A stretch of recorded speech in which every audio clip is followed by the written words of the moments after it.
YCP ఏమో దూసుకుపోతున్నట్లు కనబడుతుంది. Next ఏం చేయబోతున్నారు, ఎలా ఎండగట్టబోతున్నారు ఈ ప్రభుత్వాన్ని, ఏంటి? సార్ ఫస్ట్ ఆఫ్ ఆల్ మీకు నేను క్లారిటీ ఇవ్వదలుచుకుంది ఏంటంటే వైసీపీ దూసుకెళ్తున్నట్టు ఏం కనిపించట్లా. అక్కడంతా మ్యాజిక్ ఇది గ్రాఫిక్స్ చూపిస్తా ఉన్నారు తప్ప అంతేనా? దూసుకెళ్ళిపోతున్నట్టు బిల్డప్ తప్ప అక్కడ నిజంగా ఏం దూసుకెళ్ళిపోవట్లా. మీరు కన్ఫర్మ్ చేయమాకండి. ఇంకోటి ఏంటంటే ఇందాక రాజీవ్ గాంధీ గారు సోదరుడు చెప్పినట్టు వైజాగ్ అనేది మీ ఒక్క ప్రాంతమే కాదు బ్రదర్, అది మా అందరికి కూడా ఫేవరెట్ ప్లేస్. మా అందరి ఆవేదన ఏంటంటే అంత ప్రశాంతమైన నగరమైన వైజాగ్ లో ప్రతిసారి గంజాయి దొరకడం అనేది ఒక ఆందోళన కలిగించే అంశం. ప్రతిసారి అక్కడే ఎందుకు దొరుకుతుంది అంటే చాలా పోర్టులు ఉన్నాయి ఇండియా వ్యాప్తంగా. గుజరాత్ పోర్ట్ ఉంది, కాకినాడ పోర్ట్ ఉంది, లేదంటే వెస్ట్ బెంగాల్ ఉంది, మన కోస్టల్లో 900 కిలోమీటర్లు ఉంది, పైన ఒరిస్సా ఉంది.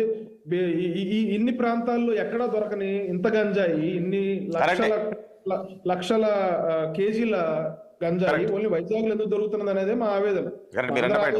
ఒక ప్రాంతం మీద ముద్రేయాలనేది కాదు, ఒక ప్రాంతాన్ని అందరికీ ఇష్టమైన వైజాగ్ అనే ఒక మహానగరాన్ని మనం వేరేలాగా చూడాలని అనుకుంటాం. ఒక ప్రపంచ ప్రఖ్యాతిగాంచిన ప్రపంచ నగరాల్లో ఒక నగరంగా చూడాలని అనుకుంటాం. కానీ అన్ఫార్చునేట్లీ అది ఒక డ్రగ్ కి సంబంధించిన కేసులో పదే పదే వైజాగ్ పేరు నానటం అనేది మా అందరికీ కూడా బాధ కలిగించే విషయం. రెండోది ఏంటంటే మీరు ఇందాక ఇన్ఫోసిస్ అన్నారు. ఇన్ఫోసిస్ అన్నప్పుడు నాకు చాలా నవ్వు వచ్చింది. ఎందుకంటే ఇన్ఫోసిస్ కంపెనీ వైజాగ్ లో వర్క్ ఫ్రమ్ హోమ్ తర్వాత ఆఫీస్కి వెళ్ళే సౌలభ్యం లేకపోతే అక్కడ ఒక 250 మెంబర్స్ తో ఒక చిన్న క్లస్టర్ ఏర్పాటు చేస్తున్నారు. దాన్ని కూడా మీరు ఖాతాలో మీరు తీసుకొచ్చిన కంపెనీ లిస్ట్ లో పెట్టుకోవడం అనేది నిజంగా హాస్యాస్పదం. ఇంకోటి ఏంటంటే సమరసింహారెడ్డి హిట్లర్ సినిమా ఎగ్జాంపుల్స్ చెప్పారు.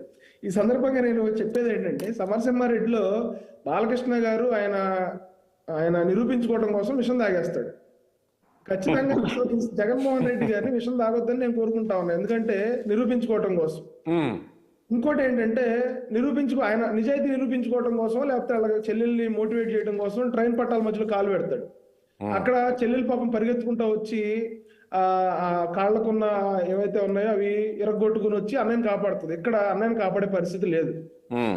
గబాల్న నిరూపించుకోవడం కోసం, నిజాయితీ నిరూపించుకోవడం కోసం ఈ రైలు పట్టాల మధ్యలో కాలు పెట్టొద్దని చెప్పి నేను ఈ సందర్భంగా విజ్ఞప్తి చేస్తాను. ఇంకోటి సంక్షేమ పథకాలు ఇచ్చాము. ఫైనల్ గా చెప్తా ఉన్నా, నేను కంక్లూడ్ చేస్తాను సార్, నేను కంక్లూడ్ చేస్తాను.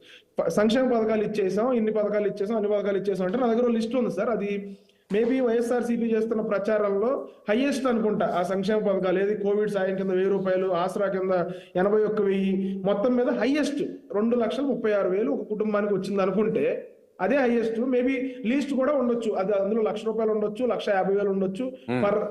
ఈ ఏంటంటే 5 years కి సంబంధించి ఇందులో మనం దాన్ని డ్రిల్ డౌన్ చేస్తే పర్ డేకి వచ్చేసి ఈ 2,36,000 బేస్ కింద తీసుకుంటే పర్ డే వచ్చేసి ఒక కుటుంబానికి 150 రూపాయలు సార్. పర్ డే 150 రూపాయలు అంటే ఈ కుటుంబంలో 4 ఉంటే వాళ్ళకి 38 రూపాయలు 37 రూపాయలు వస్తా ఉంది. దీన్ని ఏం మార్చేశారు మీరు? పేదల బతుకులు రోజుకి మీరు ఇచ్చే 38 రూపాయలు లేకపోతే ఫ్యామిలీకి 150 రూపాయల్లోనో వాళ్ళ బతుకులు ఏం మారిపోతాయి? వాళ్ళ స్థితిగతులు ఏం మారిపోతాయి? వాళ్ళ స్టాండర్డ్ ఆఫ్ లివింగ్ ఏం పెరిగిపోయింది? ఈ రోజున మీరు చెప్పిన ఏవైతే పేదలకు ఎంత ఇచ్చేసాం అంటున్నారు కదా, ఒక్కళ్ళ అకౌంట్ లోనే 1,00,000 రూపాయలు ఉన్నాయా సార్? ఒకే అకౌంట్ లో ఏదన్నా జబ్బు చేస్తేనో, లేకపోతే పిల్లోడికి ఏదన్నా కొనాలంటేనో, పాపకి ఏమన్నా కొనాలంటేనో, లేకపోతే ఏదైనా ఊరెళ్తేనో, సడన్ గా జబ్బు చేస్తేనో గవర్నమెంట్ మీద డిపెండ్ అవ్వకుండా వాళ్ళు సొంతంగా వాళ్ళ స్వార్జితంతో వాళ్ళు హాస్పిటల్కి వెళ్ళి ట్రీట్మెంట్ చేయించుకునే పరిస్థితి ఉందా? లేదంటే పిల్లలకి ఏదైనా కావాల్సింది కొనుక్కోగలిగే స్తోమత ఉందా? లేకపోతే పండక్కి బట్టలు కొనుక్కునే స్తోమత ఉందా? ఒక్క నిమిషం, పిల్లలకి ఏదైనా పండక్కి బట్టలు కొనుక్కునే స్తోమత ఉందా? ఇవాళ నడ్డి విరిచేశారు. మీరేదో ఇస్తున్నామని చెప్పి ఈ రోజున గుడి బయట ముష్టెత్తుకుంటే వస్తున్నాయి సార్ 300-400 రూపాయల రోజుకి. మీరేదో సంక్షేమ పథకాలు